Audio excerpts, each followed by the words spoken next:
Welcome to the UTPA Men's Basketball Show. I'm Jonah Goldberg, joined as always by the head coach of the Bronx, the one and only Mr. Dan Hipsher. And over the last week, the Bronx have only played one game, which is a little departure from what they've had lately. Bronx have already played a third of their season, if you can believe it. We're only a month in, Coach. Yeah, it's been a fast-felt training camp, but at least now I think we have gotten to a point where we understand some of our kids and kind of what they can and can't do, and hopefully I'll start doing a better job of putting them in successful situations and trying to to get them to be a little more fruitful on the court in what they're doing.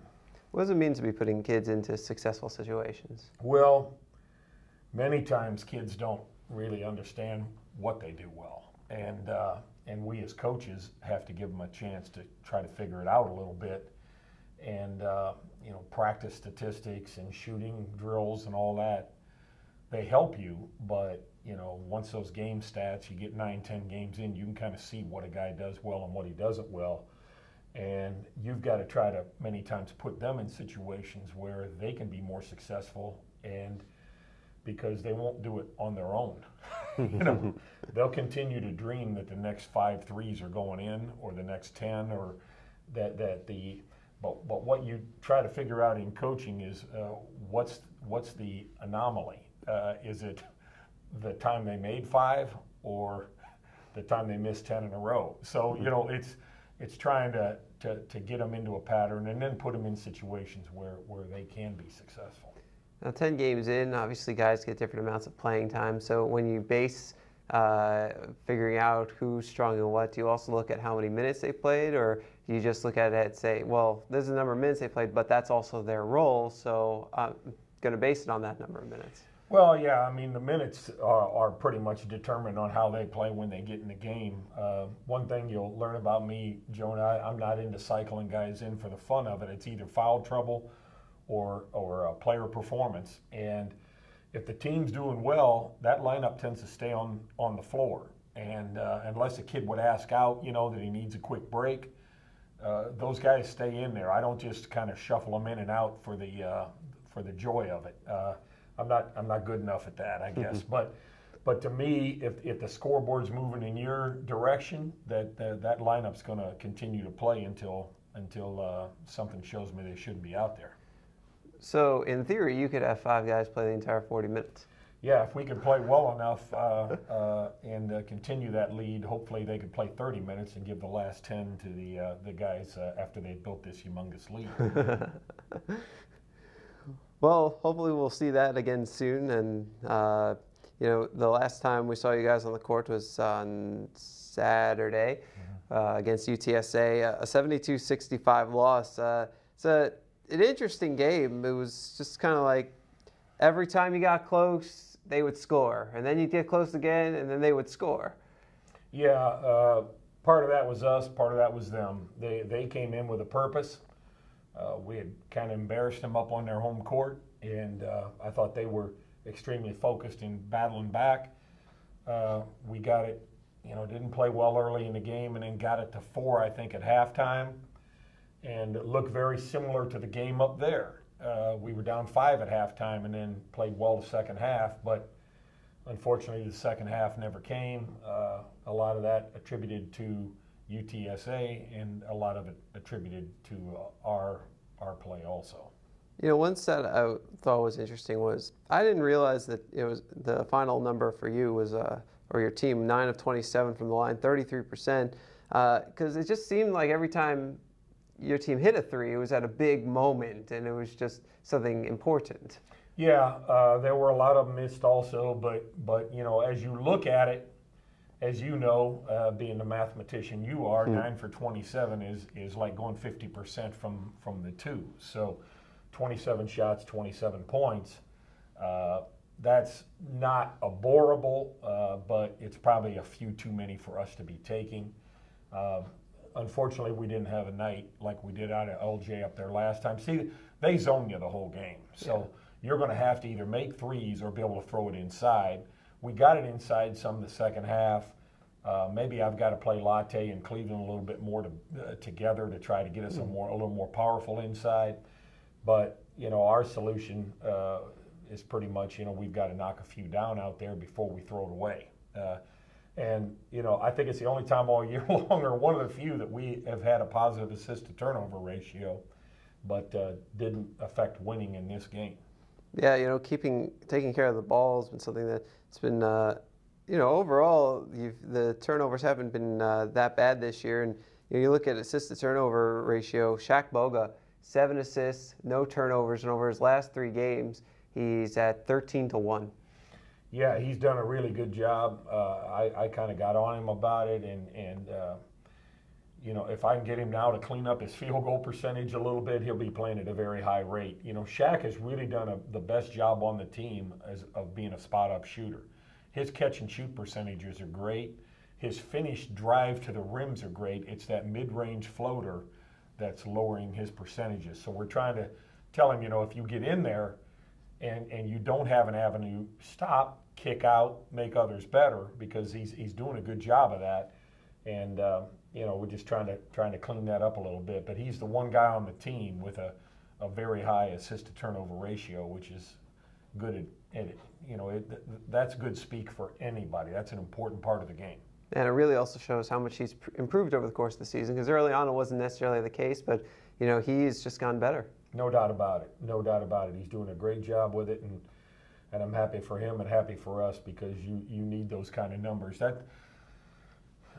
Two things, I did a study a long time ago on this, and 2 things that really affect winning, okay, are on the offensive end, are field goal percentage and assist to turnover ratio.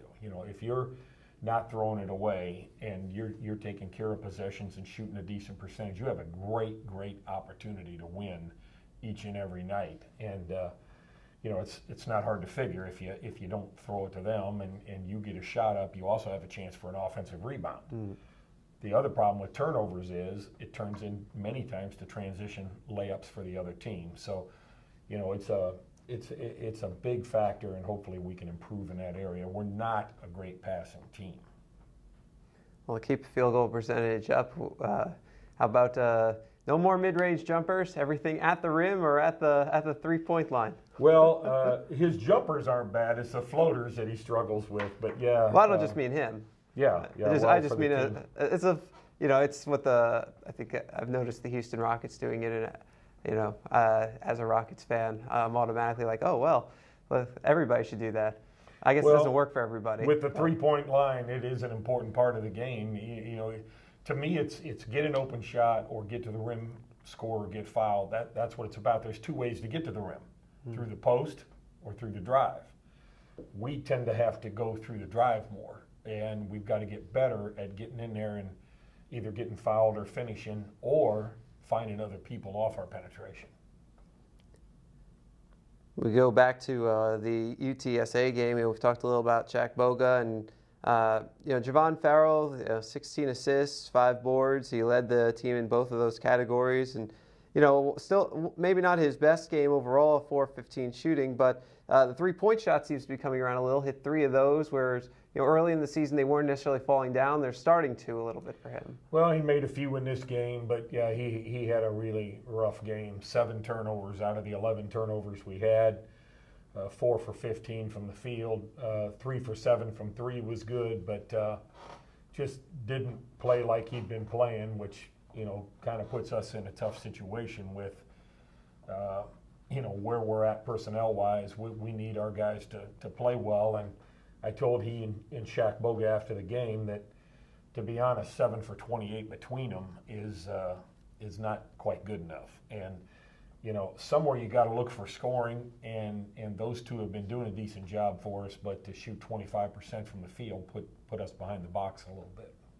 Yeah, Shaq Hines had a pretty good shooting percentage, 5 for 8 for 10 points. So unfortunately, a little bit of foul trouble. Otherwise, who knows what kind of night he might have had. No doubt about it. He got 3 fouls fairly early, but played very, very well, and is a very important part of our team, and probably was a big effect on us not being as successful as we wanted to be at Bradley and at Southern Illinois, because Shaq had down nights there, and we just don't have a lot of margin for error on our better players having down nights. So, we got to, again, find a way to get these guys into more successful situations consistently. After that, the Bradley and SIU Edwardsville games, I know you didn't come right back. You went on the road for a little bit. At this point in the year, you've already signed 6 student athletes for next year. Oh, where are you in the recruiting phase? What exactly do you do? Well, what I was trying to do the other day was get out and see Andreas Bigham, the kid we had signed, and he played well. I was happy for him and excited for our program, and it was just a good chance to get from St. Louis out to Wyoming.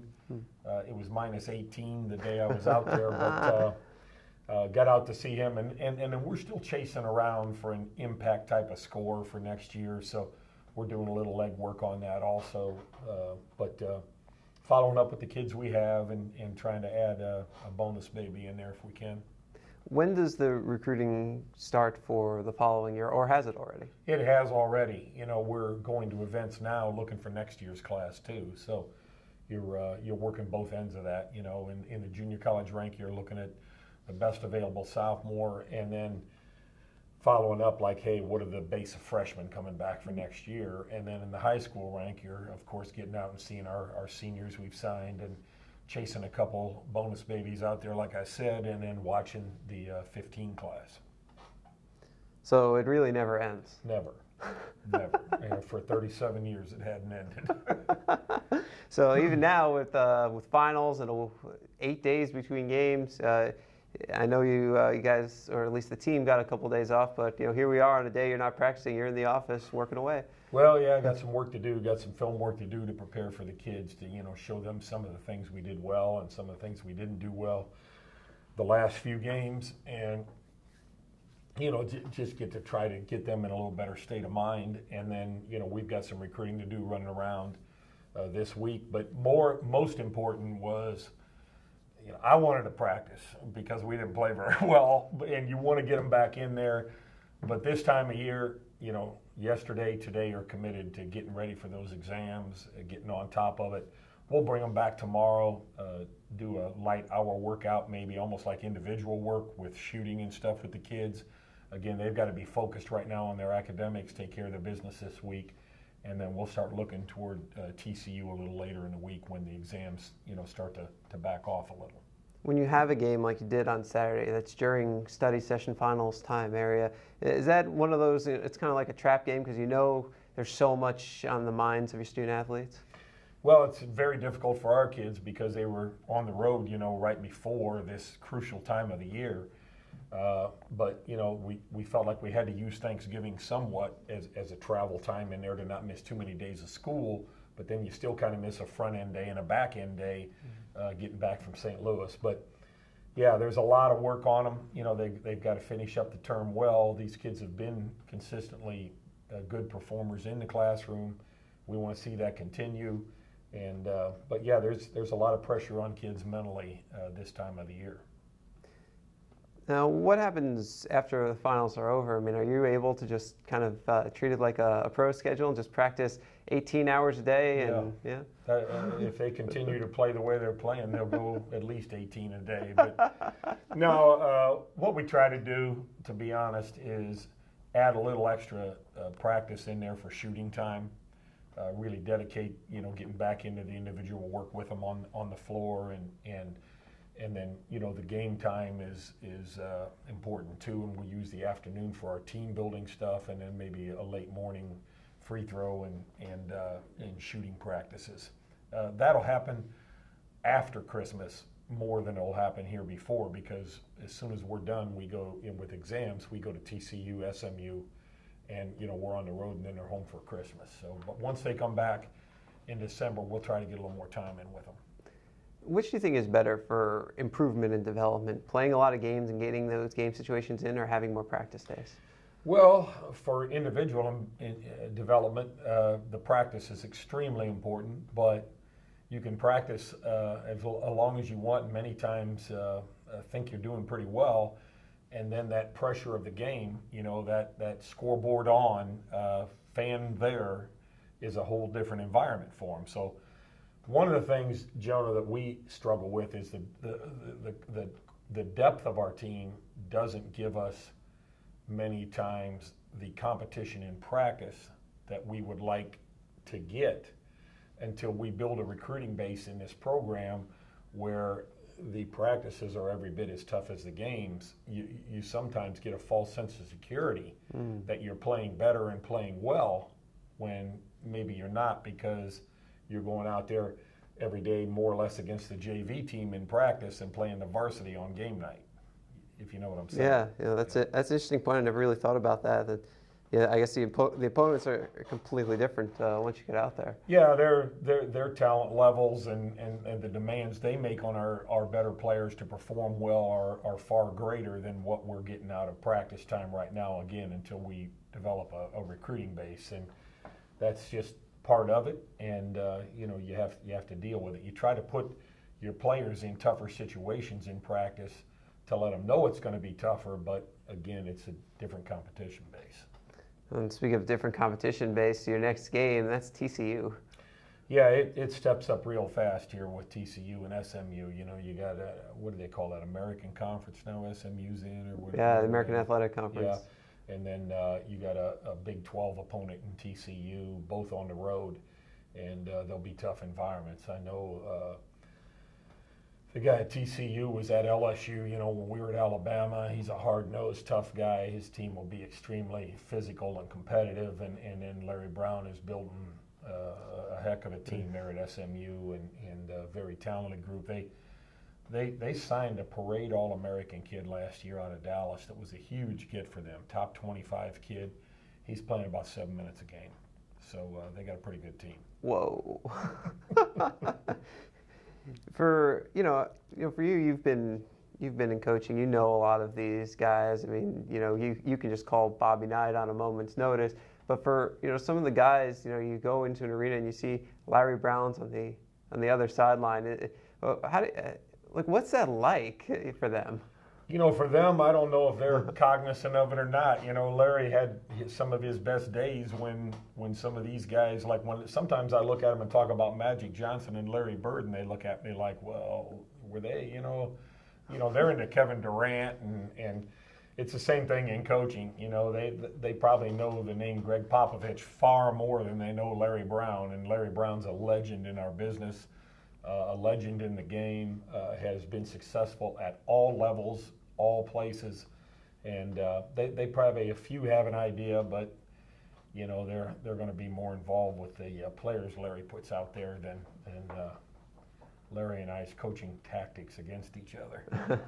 Well, I guess it's a good thing, because I remember the first time I went when I used to work in a different capacity at a different place, seeing Nancy Lieberman on the sidelines of the opposing team. I paused for a second and I was like, that's really cool. Yeah, no doubt about it. And for me, I coached in a game against Larry Brown.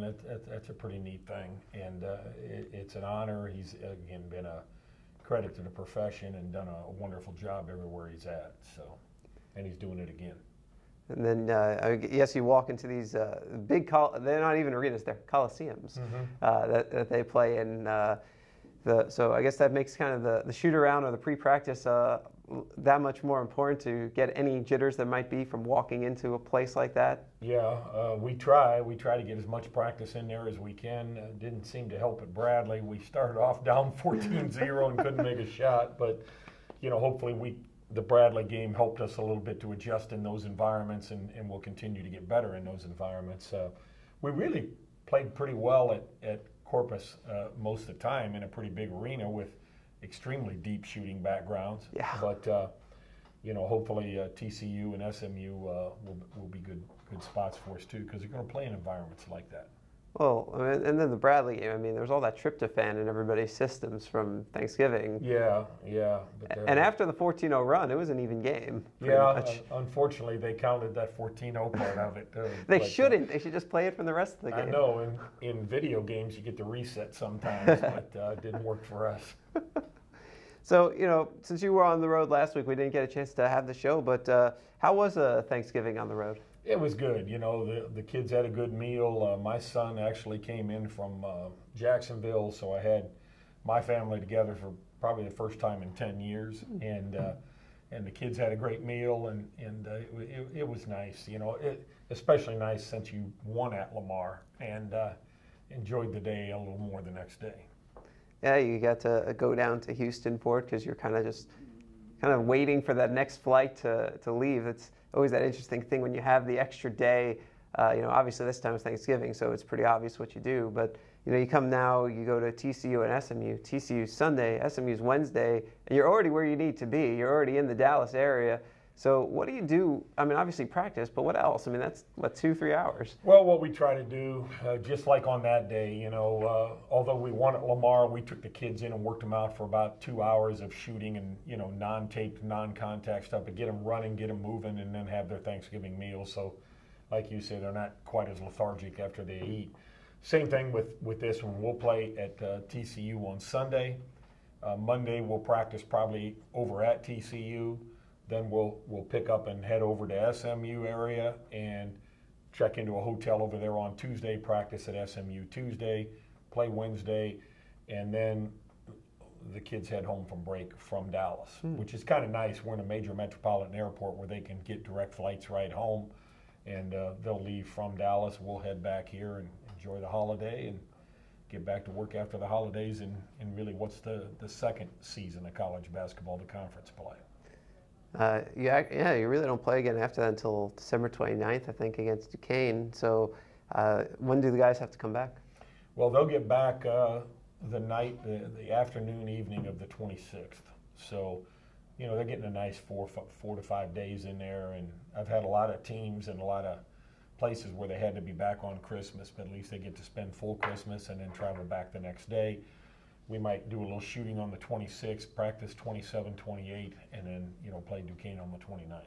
Yeah, when you get back, it's Duquesne, WAC opener, Texas A&M, and then WAC the rest of the way. I'm sure you're looking very much forward to those days. Tons of games coming up, but a more balanced schedule in terms of having a little more preparation time, and I think it'll be good for us.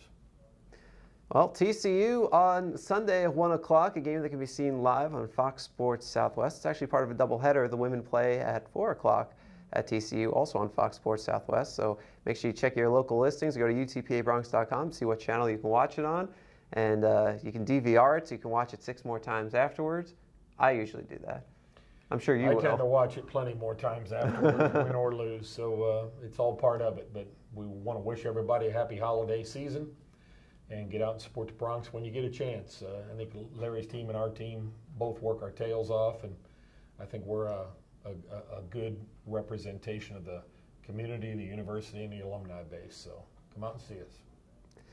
He's Coach Hipsher. He's the head coach of the UTPA men's basketball team. My name's Jonah Goldberg. We'll be back with you, well, hopefully next week if you guys get back from Dallas, or at some point in the near future for another edition of the UTPA men's basketball show right here on 956sports.com.